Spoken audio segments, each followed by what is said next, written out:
দুই নং সোনাপুর ইউনিয়নের নবনির্বাচিত সাধারণ সম্পাদক। তো আজকে আসলে আপনাদের প্রোগ্রামটা কি উদ্দেশ্যে এবং কেন আপনারা এত নেতাকর্মী এখানে হাজির হয়েছেন এই ব্যাপারে একটু বলবেন।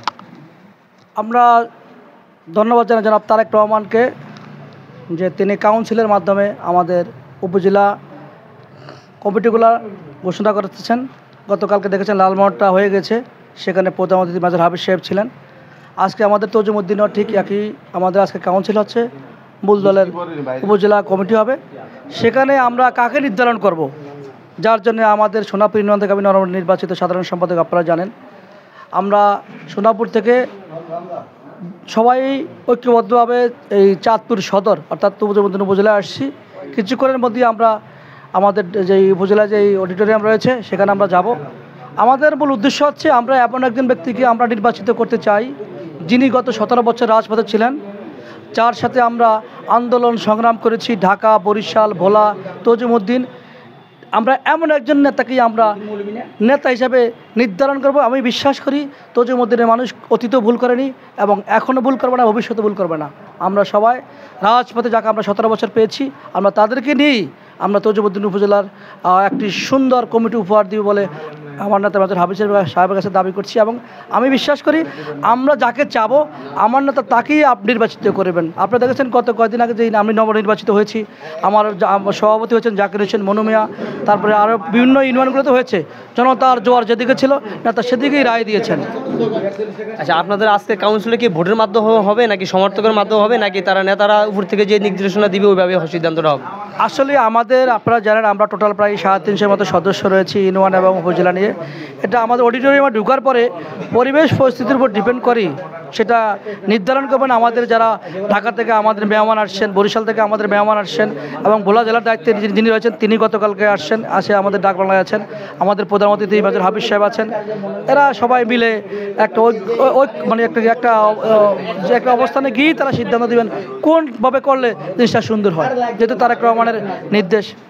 যে আসলে সোনাপুর ইউনিয়নের আপনি নবনির্বাচিত সাধারণ সম্পাদক, তো এই আসলে আপনি নির্বাচিত হওয়ার পরে এবং বর্তমানে যেহেতু হয়েছেন আসলে সোনাপুরবাসীর জন্য আপনার আশা এবং প্রত্যাশা রয়েছে কি, তাদের জন্য আসলে আপনি ভবিষ্যৎ কী করতে চান এবং মানে কি তাদের পাশে কীভাবে থাকতে চান, কি নেতা হিসেবে থাকতে চান নাকি সেবক হিসেবে থাকতে চান, এই ব্যাপারে একটু বলুন। আমি জনাব তারেক রহমানের ভাষায় একটি কথাই বলতে চাই, আমার মিছিলের সর্বশেষ যে লোকটি ছিল তাকে আমি মূল্যায়ন করতে চাই। আমি প্রথমত সেবা, কিন্তু সেবার বাইরে গত 17 বছর রাজপথে আমার যে ভাইয়েরা যুব দল, ছাত্র দল, স্বেচ্ছাসেবক দল শুরু করে যারা রক্ত দিয়েছে, যারা জুলুম করেছে, অত্যাচারিত নির্যাতিত হয়েছে, তাদেরকে আমরা অবশ্যই মূল্যায়ন সর্বোচ্চ করব, এটা আমার দাবি। এবং আমি চেষ্টা করব অসহায় যারা নিরীহ রয়েছেন, তাদের কোনো দল নাই, তাদের বিপদে আপদে কাছে থাকার জন্য। বিশেষ করে মাদক, আমি কোনোভাবেই মাদক আমি এলাকায় ঢুকতে দিব না। এবং আমি চেষ্টা করব, আমাদের এলাকাতে এখনও শিক্ষার হার খুবই কম, স্কুল কলেজে অনেকেই আমাদের শিক্ষার হার কম, আমরা শিক্ষার হারটা কীভাবে বাড়াইতে পারি এটা আমার মুখ্য উদ্দেশ্য। শিক্ষার আমরা কীভাবে বাড়াইতে পারি এই যে এটি হলো মুখ্য উদ্দেশ্য আমার। মাদক চলবে না, কোনো জুয়া চলবে না, কোনো চুরি আমার এলাকা চলবে না, বিশেষ করে দখলবাজি চলবে না। যারা দখলবাজি করেন তাদের বিরুদ্ধে আমি কঠিন অ্যাকশনে যাব এবং আমি কঠিনভাবে এটার জন্য প্রতিহত করার চেষ্টা করবো ইনশাআল্লাহ। বিশেষ করে যে চর জহিরুদ্দিনে জানেন চর লাদেন চরে, তারপর নাগরবাড়ি চরে, যেখানে রাস্তাঘাটের সমস্যা, টিউবওয়েলের সমস্যা, মানুষ ভালো কোনো কেন নেই, আসলে এই ব্যাপারে আপনার পদক্ষেপ থাকবো কি দলীয়ভাবে আপনার সিদ্ধান্ত? আপনি দেখেছেন এর আগে অনেকগুলো আশ্রয়কেন্দ্র করেছি, থাকার কোনো উপযোগী নেই।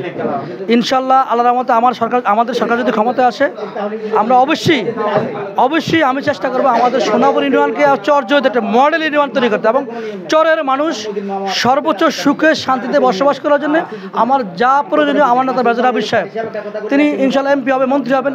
আশা করি আমি মন্ত্রীর কাছ থেকে নিজের প্রয়োজনে এক্সট্রাভাবে কিছু এনো চরের মানুষ আমার হৃদয়, আমার প্রাণ। সেদিন যদি চর জয়িতের মানুষ আমাকে সমর্থন না দিতেন আমি আজকে সাধারণ সম্পাদক কোনোভাবেই হতে পারতাম না। আচ্ছা, আপনারা জানেন যে বর্তমান নির্বাচন কমিশন যে ইউনিয়ন পরিষদের যে নির্বাচনে যে দলীয় যেটা প্রতীক থাকার কথা ছিল, এই প্রতীকটা বিগত দিন ছিল, এখন কিন্তু প্রতীকটা নিষিদ্ধ করেছে, দলীয় কোনো প্রতীক থাকবে না ইউনিয়ন পরিষদের নির্বাচনে। আসলে এই ব্যাপারটা আপনি যেহেতু এখন প্রতিনিধি সোনাপুর ইউনিয়নের আমরা জানি আগে থেকেই পরিচিত মুখ, কিন্তু আসলে এই ব্যাপারটা আপনি কীরকমভাবে দেখছেন? দেখেন, যখন সরকার গঠন হবে তখনই নির্ধারণ করা হবে কি হয়, টাইম উইলসে, সময় সব বলে দিবে, কারণ তখনকার বিষয়টা তখন, এখন তো বলার ইয়ে নেই। দলীয় প্রতীকটা তো নির্বাচন কমিশনার নিষিদ্ধ করছেন। জি জি দলীয় প্রতীক যে মানে দলীয় প্রতীকটা ইউনিয়ন দলীয় প্রতীক নিষিদ্ধ করেছেন বর্তমান সরকার, হ্যাঁ জি হ্যাঁ যে কেয়ারটেকার সরকার, অন্তর্বর্তীকালীন সরকার। এরপরে সরকার আসবে না, সেই সরকার ওই সিচুয়েশনের উপর ডিপেন্ড করে কি করা যায়, কি প্রতীক থাকবে কি প্রতীক থাকবে না, সেটা যখন যে সরকার আসবে তখন সেই সরকার নির্ধারণ করে, এই সময়ের উপর ডিপেন্ডেন্ট। ইতিমধ্যে আপনারা জানেন যে তজুমুদ্দিন বিচ্ছিন্ন 2টা দিনে ঘটনা ঘটে গেল, আসলে এই ব্যাপারটা আপনি কিরকমভাবে দেখছেন? দেখেন 18 কোটি বাঙালির বাংলাদেশ, 20 কোটি বাঙালির বাংলাদেশ, এখানে কিছু ঘটনা ঘটবে, এটার জন্য শাস্তি হয়েছে। যেদিন ঘটনা ঘটেছে ওই দিন রাত্রি আমাদের সদস্য মোহাম্মদ রিন্টু এবং সভাপতি গোলাম মোস্তাফা মিন্টু ভাই তারা কঠিনভাবে হস্তক্ষেপ করেছেন, আমার নাতে মেজর হাফিজ নির্দেশ দিয়ে সাথে সাথে অ্যারেস্ট করেছেন, তারা এখন জেল হাজতে রয়েছে। আমরা তো ছাড় দিইনি, আমরা তো ছাড় দিইনি। অন্যায়ের বিরুদ্ধে মেজর হাফিজ সাহেব ছিলেন, আছেন, মৃত্যুর আগের দিন পর্যন্ত থাকবেন। আমার নাতে স্পষ্ট বলছেন অন্যায়কে আমি কখনো সাপোর্ট করি না, সেহেতু তার নির্দেশেই সাথে থেকে অ্যারেস্ট করে জেল হাজতে পাঠানো হয়েছে, এখন তারা এখনও জেলে আছেন। আচ্ছা, যে বিভিন্ন জায়গায় দলের নাম ব্যবহার করে অন্যকে অনেক অপরাধের সাথে জড়ায় যেতেছে, নিজের পকেট ভারী করতেছে, দলের হাইকমান্ডের কথা অমান্য করে তারা দল থেকে এত কঠোর নির্দেশনা দেওয়ার পরও আসলে তাদের ব্যাপারে কি বলবেন? পৃথিবীতে একটি বাবার 10টি সন্তান, সব সন্তান কিন্তু ভালো হয় না, 2-1টা সন্তান তো খারাপ হবেই, কিন্তু খারাপ সন্তানের বিরুদ্ধে জনাব তারেক রহমান ওই লন্ডন বসেও তারেক রহমান সেখান থেকে পদক্ষেপ নিয়েছেন। আপনি দেখেন সে কোথায় ঢাকা থেকে কেন থেকে পর্যন্ত বহিষ্কার করে দেয়। তো এত আমি আগেই বলছি বিএনপিটা অনেক বড় দল, এখানে কিছু দুষ্কৃতকারী থাকবে, এদেরকে আমরা এদের ভিতরে ব্যবস্থা দিচ্ছি, আমরা তাদের ছেড়ে দিচ্ছি না, জেল হাজতে পাঠিয়ে দিচ্ছি, অনলি ফর জাস্ট নট বহিষ্কার, জেল হাজতে পাঠিয়ে দিয়েছি আমরা। আর কি করবো বলেন, বিএনপি আর কি করবো? সত্তর পথের দল বিএনপি, শহীদ প্রেসিডেন্ট জিয়ার আদর্শের দল বিএনপি।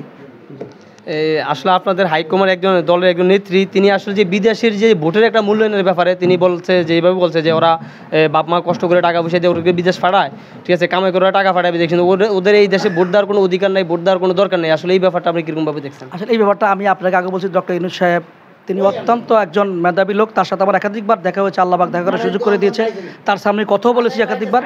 এটা ডক্টর ইউনূস সাহেবই নির্ধারণ করবেন এই সরকারের এই যে নির্বাচনটা এখন হচ্ছে বিদেশিরা ভোট দিতে পারবে কি পারবে না, এটা উপরের লেভেলের ব্যাপারে। আমার মতো ক্ষুদ্র একজন মানুষ, আমি তো এটা ডিসিশন দেওয়া বা কোনো কিছু বলা আমার পক্ষে মনে করি সম্ভব না।